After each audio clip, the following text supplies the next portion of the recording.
As much as I would like to say happy Sunday, I do come before you with a somber heart.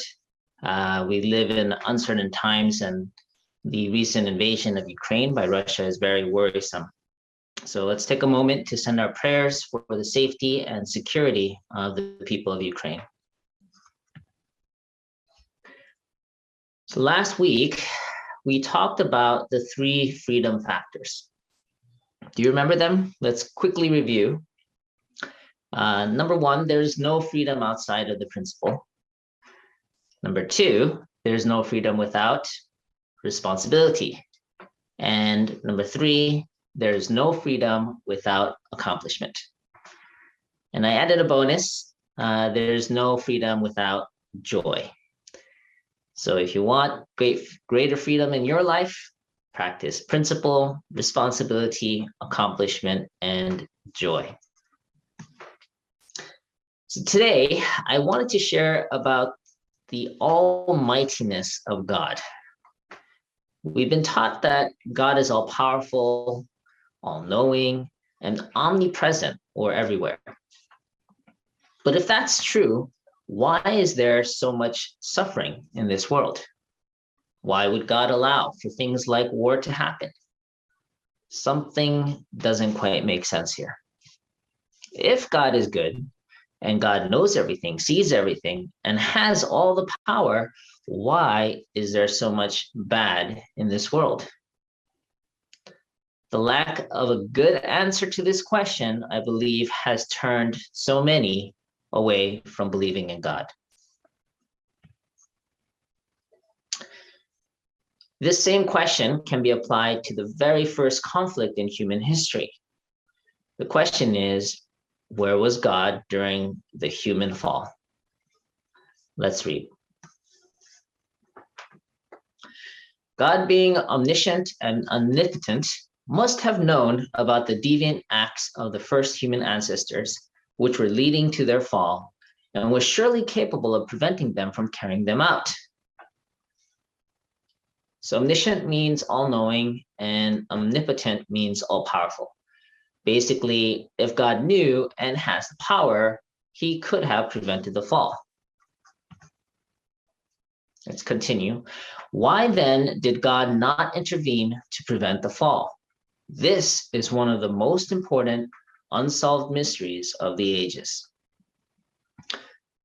So if we understand that original sin, basically what happened at the time of the fall, is the root or beginning point of all evil and suffering in this world, why didn't God stop it from the very beginning? Well, according to the principle, there are three reasons why God did not intervene in and prevent the fall from happening. Let's read. If God were to interfere with human actions during their growing period, it would be tantamount to ignoring the human portion of responsibility. In that case, God would be disregarding his own principle of creation. Let's continue. If the principle were ignored, then its absoluteness and perfection would be undermined. In order to preserve the absoluteness and perfection of the principle of creation, God did not intervene in the acts that led the human beings to fall. So the first reason that the principle states about why God didn't intervene in the fall is to maintain the absoluteness of the principle. In other words, God must follow his own rules, his own principles. Anyway, I was trying to think of examples that would help make this easier to understand. But one thought that occurred to me was, George Washington, very famous. He was the founding father of America. He not only commanded the Continental Army during the Revolution, but he helped draft the Constitution for our country and served as the first president. So George Washington, in that sense, had a lot of power, a lot of knowledge, a lot of influence. But could he or would he appoint his own child as the next president? Probably not. It would go against his morals and so on and so forth. But if he were to make an exception for his own children, it would undermine the whole Constitution. The main point I'm trying to make here is that even the president has to follow the rules. So it's kind of like that. God created these rules of the universe for it to function at its full potential. And so God could not break his own rules. Okay, another example that might help. Let's say you're a judge, right? Could you make an exception for your own child if they committed a crime? Right? Even for a judge, they have to follow the same rules for everyone, including their own children. And I feel like that's kind of the situation God is in, is that he set these rules for everyone, fair rules, universal rules. He can't make exceptions for specific cases. All right, I don't know if this is directly related, but this was the first story that came to mind. So I was doing a mission work with CARP, Collegiate Association for Research and Principal, after I graduated college as a staff member. And we had some crazy hours. I mean, we were working really late at night, getting up early, and I was exhausted. And I remember actually a few times, actually 3 times, falling asleep on the wheel and totaling a car. Fortunately, no one got hurt. One time I hit some parked cars. One time it was a pole. One time I even hit the side of a mountain. Like, it was pretty crazy. But fortunately I survived. The thing is, I know I was doing God's work. I was doing, God's will and so on and so forth. But even for God, like, observing the situation, I'm sure I must have given God a heart attack. It's like, just sleep, dang it. Kind of like, I can imagine reflecting back, being very stubborn and, I'm doing God's will, but I'm being reckless. It's kind of like that. Even God can't change the laws of dynamics or gravity to protect me if I'm being stupid, right? So it's kind of like that, I feel. There's these universal laws that God cannot go around either. And so that's one of the reasons why he couldn't intervene in the human fall. Let's continue to the second reason. God only governs over a principled existence, which he has created, and only sways the course of principled acts. If God were to have intervened in the fall of the first human ancestors, he would have been attributing to those acts the value of his creations and recognizing them as principled. In order that God remain the sole creator, he did not intervene in the human fall. So the principle states the second reason why God didn't intervene was for God to remain the sole creator. That God couldn't engage with things that he didn't create, or things that are unprincipled. So I gotta be honest with you, this one was hard for me to understand. It almost sounds like God was in denial. It's like, oh, that's not mine, I can't touch it. But let me try to explain it from what I could understand. It's kind of like, okay, God can't break his own rules. That's the first one. Second one is simply by the nature of God, God being, love and harmony and those kind of things, God cannot engage with things that are not love, that are not in harmony, something like that, just by nature. So yeah, the example that I just kind of shared was that harmony cannot engage with disharmony. Love cannot exist in hatred. Peace cannot exist where there is conflict. So it's kind of like that. It's not that God doesn't want to engage with things that are troubling. It's that God by nature cannot be in the same space that there is evil or conflict or hatred. It's just by nature, God cannot be there when that's how he can be next to it, observing it, so on and so forth, but he cannot be in the same space where hatred is. Does that make sense? So God didn't create and doesn't know disharmony, hatred, conflict. And in that sense, it's true. Where there is evil, there is no God. But then that brought another more important question. Then how can God exist in this conflict-ridden world, right? If there's so much suffering, then God must not be anywhere. So, and I was reflecting back on when did I feel kind of abandoned by God. I was trying to think into my life if I had any experience like that. And there was one story that instance where I felt that, and that was I was doing work with the Christian Youth Fellowship in 10th grade. And I was working really hard, being a very good member, participating in class, promoting the club. And at the end of the year, they had an election. And I felt like I wanted to really serve this organization. So I nominated, or I wanted to see if they would vote me in. And I ended up being voted in as the co-president.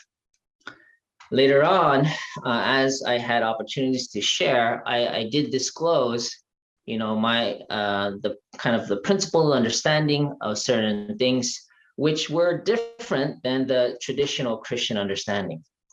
So they really were concerned, which is understandable, but they basically asked me to resign. And I was really heartbroken. I felt like I gave my all. I was being sincere, and I just felt misunderstood and discriminated against. Anyway, long story short, word got out, and the school government, the student government came to me and said, hey, we can reinstate you as the co-president, and if they say no, we can close down the club.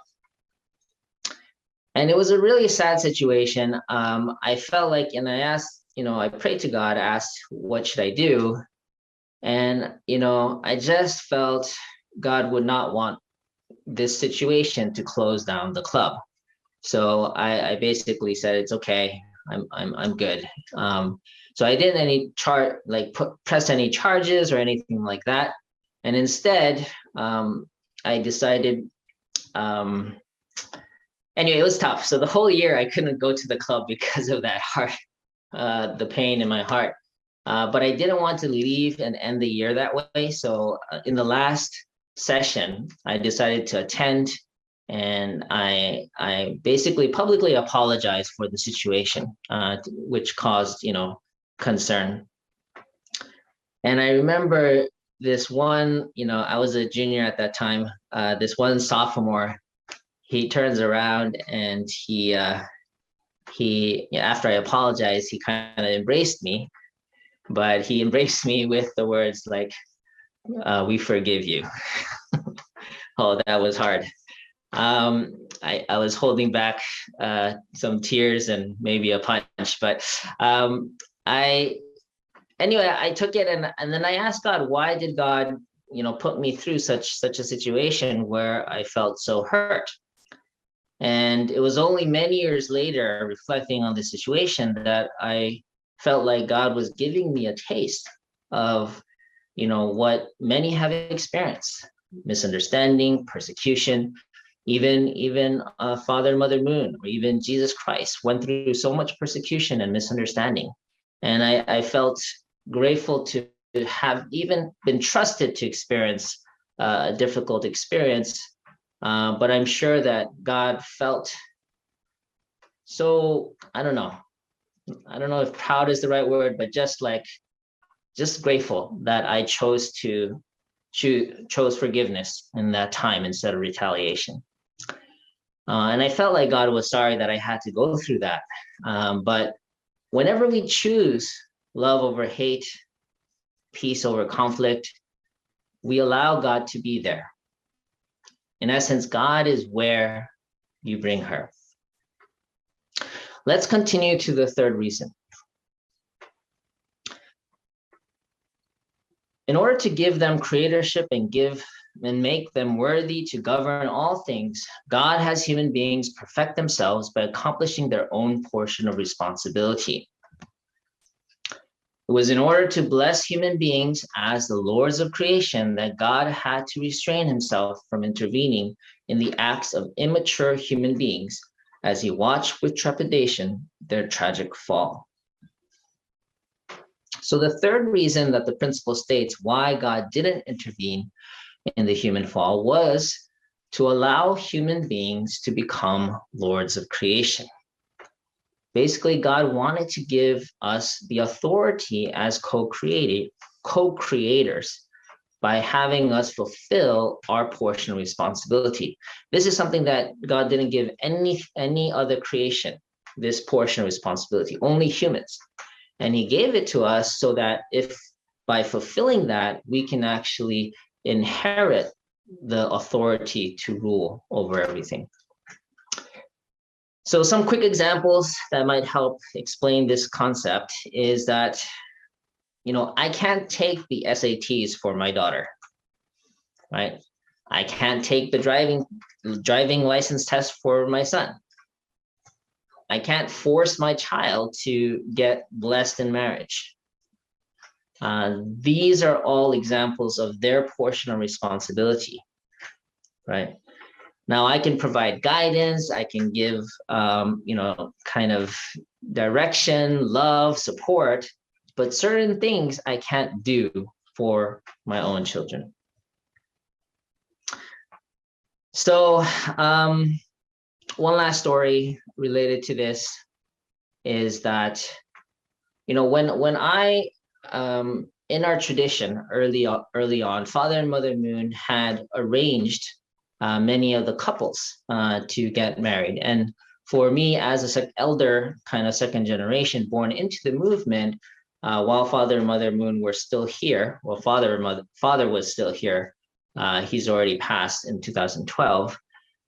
He also provided these arrangements for the elder second generation. These days, the responsibility is really given to the parents to provide recommendation, and they work it out with the children. Anyway, long story short, I chose to get an arranged marriage for this ideal of committing to love whomever that God chose for me to take care of and to love.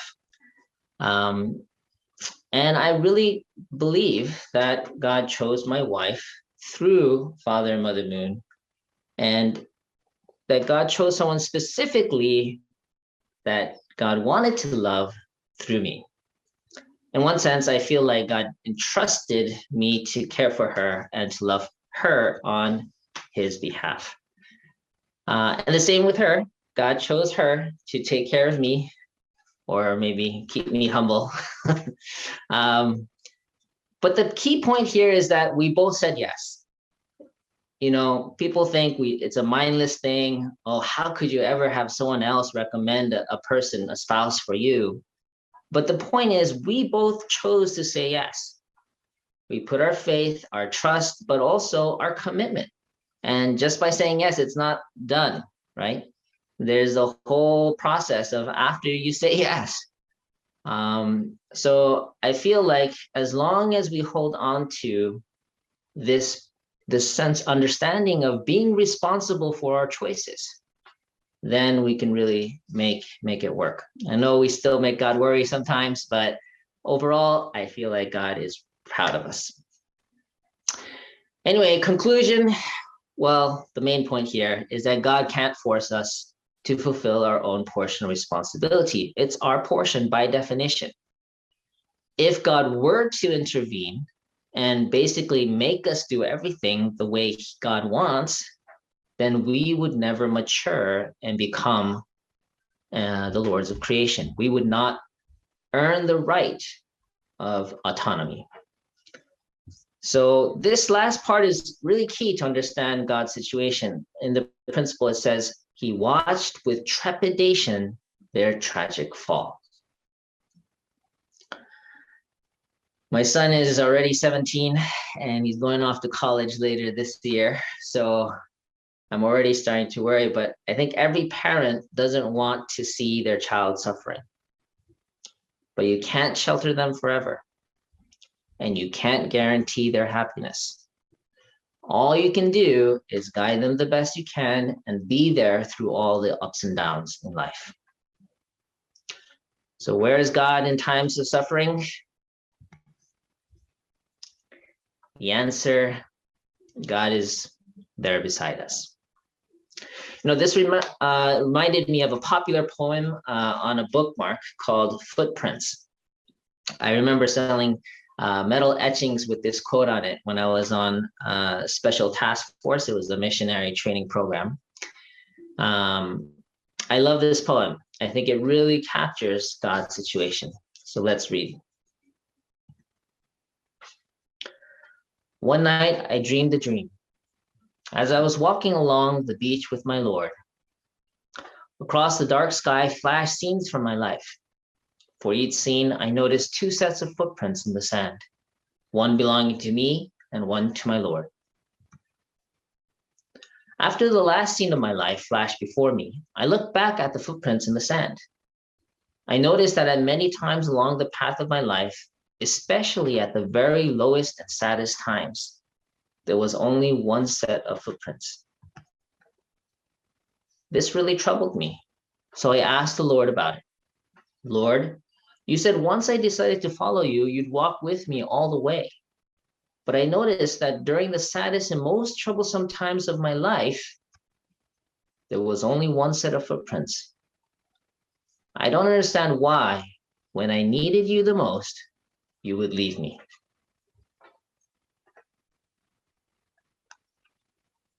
He whispered, my precious child, I love you and will never leave you, never ever during your trials and testings.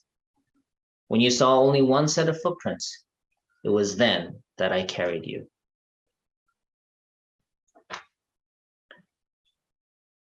Brothers and sisters, God is with us all the time, even if we don't notice it, both in times of joy and in times of suffering. God is in the air that we breathe, the sunlight that we feel, in our relationships, in our heart.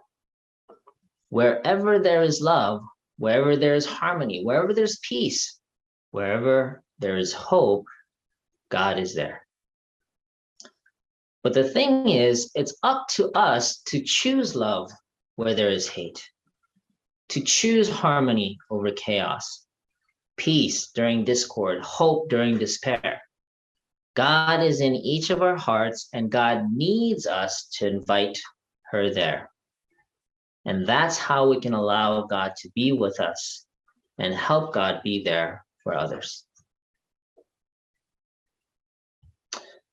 So in summary, the three reasons God didn't intervene in the fall. Number one, God has to follow his own rules. Number two, God can only exist where there is harmony, love, hope, peace. Number three, God really wanted humans to become lords of creation. I'm still hoping that we'll get there. So where is God in times of suffering? God is beside us, within our hearts, in good times and in bad. Brothers and sisters, as powerful as God is, God chose to give us our portion of responsibility. God created the sun, the moon, the earth, and us.